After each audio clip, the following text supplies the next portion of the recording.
Hello and once again welcome to the neo consultancy. Neo consultancy एक NISM certified research analyst की firm है।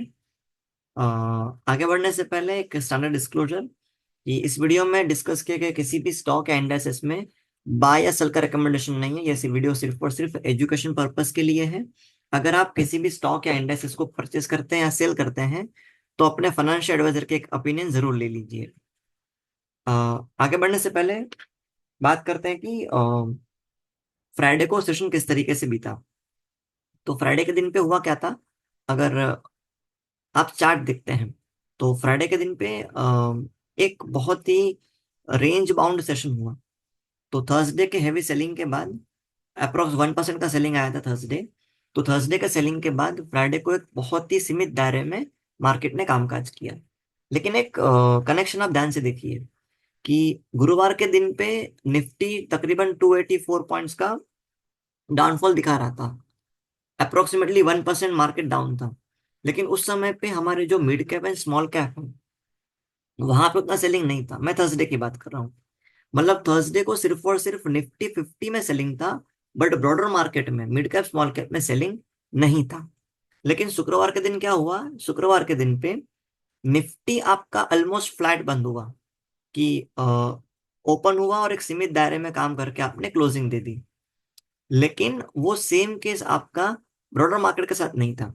अगर आप advance decline को देखते हैं तो फ्राइडे के दिन पे देखिए, जब मार्केट ओपन हुआ तो 45% जितने स्टॉक्स थे वो पॉजिटिव में ट्रेड कर रहे थे अराउंड 10 बजे के आसपास, बराबर।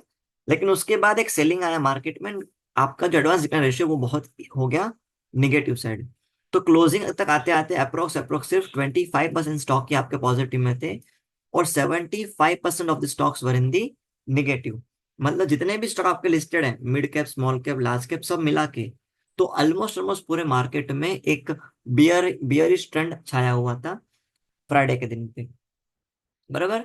तो निफ्टी सिर्फ शांत था लेकिन ब्रॉडर मार्केट में सेंटिमेंट्स निगेटिव थे। तो अब अगर बात करते हैं कि ऊपर की साइड क्या हो सकता है पॉसिबल अगर मार्केट मंडे के दिन गैप अप होता है, तो अगेन जैसा कि मैं आपको पिछले कुछ दिनों से बोल रहा हूँ कि जो कॉल राइटर है मेरा वो 24,500 पे प्लेस्ड है। और 24,500 को ब्रीच करना तोड़ना इसके लिए बहुत डिफिकल्ट हो जाएगा।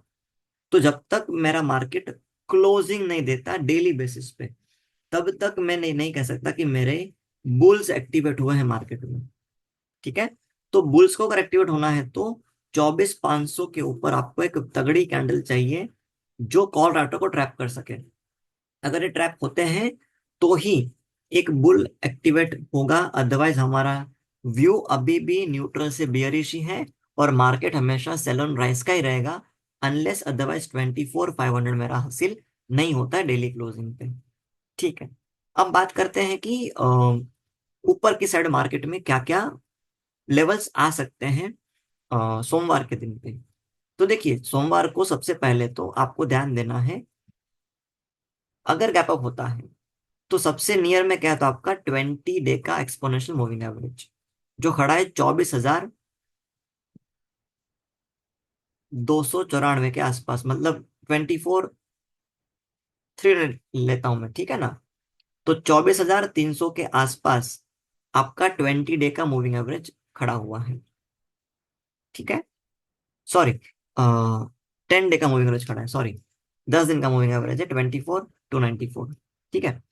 तो अगर गैप अप होता है तो पहला टारगेट आपका होगा 24,290 या 300।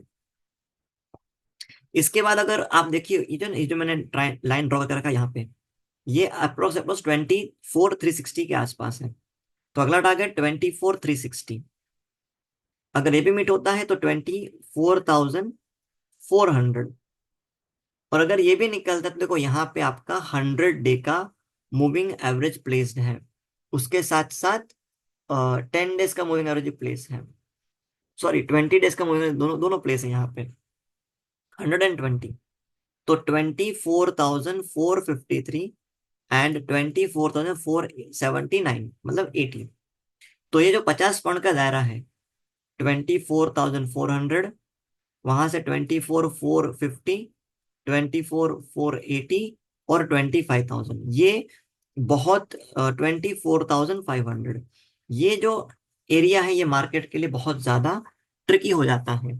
यहाँ से हमेशा सेल ऑन राइज होते रहेगा, क्योंकि यहाँ पे बहुत सारे, ये 100 पॉइंट में आपके दो इंपॉर्टेंट मूविंग एवरेज भी खड़े हैं और कॉर्डराइटर का जोन भी खड़ा हुआ है।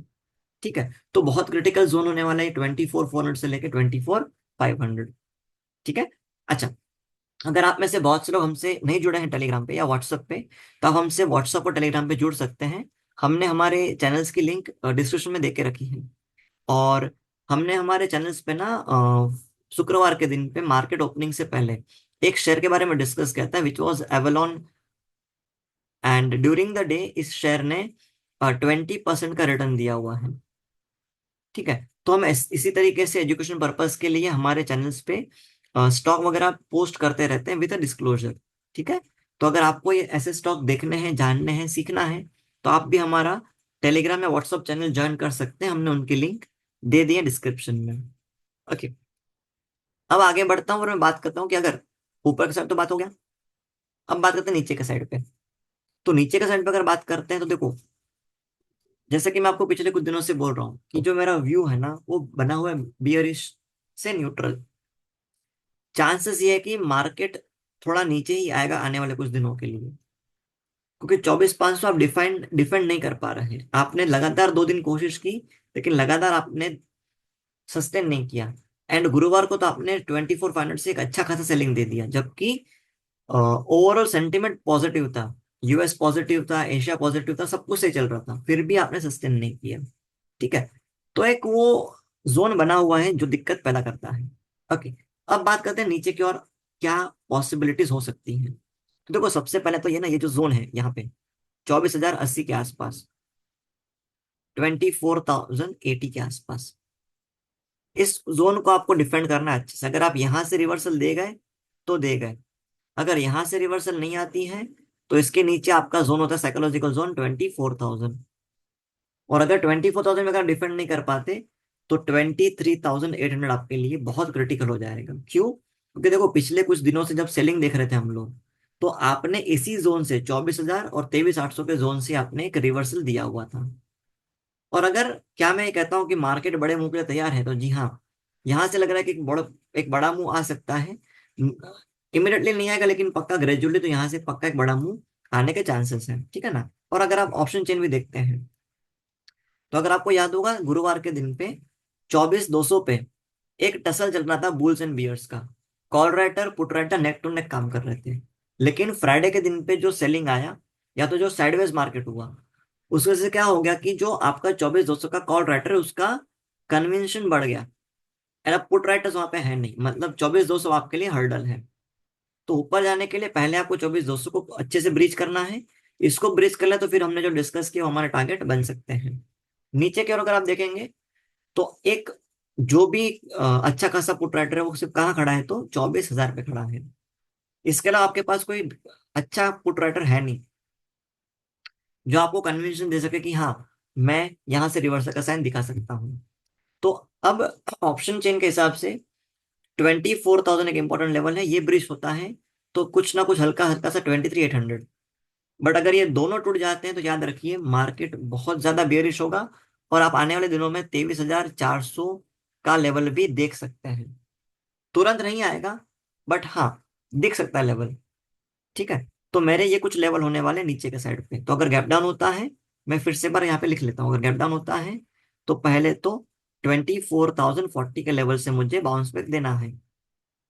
नहीं दे पाया तो 24,000, यहां से भी नहीं आया तो 23,900, और नहीं आया तो 23,800। यहां तक तो आना ही चाहिए आपका रिवर्सल। अगर नहीं आता है, 23,800 सस्टेन नहीं होता है, तो फिर मार्केट और ज्यादा बियरिश होना स्टार्ट हो जाएगा।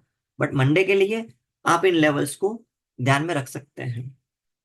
ठीक है, अगर आपको कुछ डाउट्स हो तो आप कमेंट कर दीजिए, मैं आपके डाउट्स को सॉल्व करने की कोशिश करूंगा। एंड आपसे मिलता हूँ मंडे शाम को, तब तक के लिए बाय, अपना ध्यान रखिए।